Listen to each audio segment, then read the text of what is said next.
Hi friends, welcome to Koteswari cooks. Friends, నేను బాగున్నా, మీరు బాగున్నారా? అరిటాకులో మనం వారానికి ఒకసారైనా భోజనం చేస్తే చాలా విటమిన్స్ అనేవి ఉంటాయి. మనం ముక్కోటి ఏకాదశి రోజు పండగ పూట రథం పొంగులు అనేది వేసుకోవాలి. చాలా అందంగా ఉంటాయి. పువ్వులతో అలంకరించుకుంటే ముగ్గులు అనేది గుమ్మం ముందు చాలా బాగుంటాయి. రథం ముగ్గులు, పుష్పాలు, శనివారం ముగ్గులు, వెంకటేశ్వర ముగ్గులు, రథం ముగ్గులు వేసుకోవాలి. ఇది చూడండి ఫ్రెండ్స్, అదే విధముగా గాజులు అనేది ఈ విధముగా చేయి నిండా వేసుకుంటే మట్టి గాజులు అనేది ఆ కళ, ఆ తీరుతనం, ఆ గాజుల సప్పుడు ఎంతో శుభాన్ని సమకూర్చుద్ది సుహాసినికి. మట్టి గాజులు అనేది ఆ విధముగా మనము దేవుడి గుట్లో చిత్రపటానికి, లక్ష్మీదేవికి గాజులు అనేది వరుసగా అలంకరించి మనకి లక్ష్మీదేవికి అలంకరించుకుంటే చిత్రపటానికి మాలగా చేసి గాజులని మనకి అన్ని శుభాలు జరుగుతాయి. సుమంగళిగా ఉంటాము, బాగుంటుంది ఫ్రెండ్స్. పసుపు ఎరుపు గాజులు అనేది శుక్రవారం మంగళవారం రోజు మార్చుకోకూడదు. అదే విధంగా చూడండి ఫ్రెండ్స్, నేను భావన అల్లాన్ని తయారు చేశాను కదా.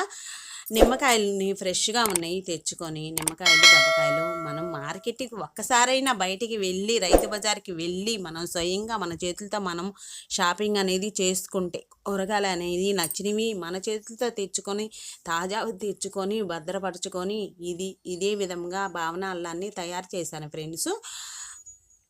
నిమ్మకాయలు, జీలకర్ర, ఉప్పు, అల్లము మనం ఊరబెట్టుకొని ఎండలో 3 రోజుల దాకా ఊట వచ్చాక ఆరబెట్టుకొని భద్రపరుచుకుంటే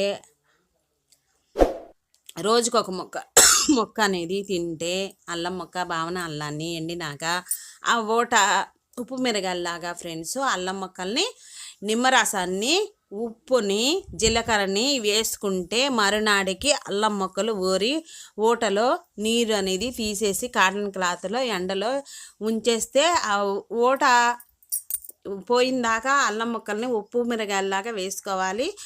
తర్వాత పింకు రంగులోకి వచ్చిద్ది. అల్లం ఎండినాక రోజుకు ఒక మొక్క తింటే చాలా ఉల్లాసంగా, ఉత్సాహంగా ఉంటుంది. చాలా మంచిది ఫ్రెండ్స్. భావన అల్లం అనేది నా వీడియోలో ఉంది, కోటేశ్వరి కుక్స్ అన్నది ఫుల్ వీడియో అనేది డిస్క్రిప్షన్ బాక్స్లో లింక్ ఇచ్చాను, చూడండి ఫ్రెండ్స్. అదే విధముగా భావన అల్లాన్ని 3 రోజుల దాకా ఎండలో ఎండబెట్టుకోవాలి. లేదు అనుకుంటే, ఇష్టం ఎండ లేదు అనుకున్న వాళ్ళు నీడను ఫ్యాన్ గాలికైనా ఆడబెట్టుకోవచ్చు.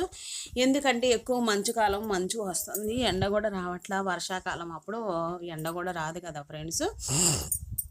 ఆ ఓట పోయిందాక 2-3 రోజుల దాకా ఎండబెట్టుకోవాలి అల్లాన్ని. అప్పుడు భావన అల్లం తయారైద్ది, సూపర్గా ఉంటుంది. అదే విధంగా ఎండ వచ్చినప్పుడు ఎండుమిరకాయలు మాడు గారానికి, అల్ల పచ్చడికి, సాంబార్ కారానికి ఇదే విధంగా తొడియాలు తీసుకొని ఎండబెట్టుకొని మనం ఆందం వేసుకొని దంచుకుంటే ఫ్రెష్గా ఉంటుంది. కలర్ కూడా మారదు ఫ్రెండ్స్. ఉప్పు తగినంత వేసుకోవాలి. ఎండుమిరపకాయలకు కారం దంచుకోవడానికి బాగుంటుంది.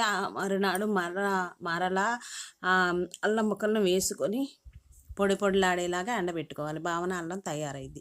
ప్రతి ఒక్కరు లైక్ చేయండి ఫ్రెండ్స్. నెక్స్ట్ వీడియోలో కలుద్దాం. Talk for watch.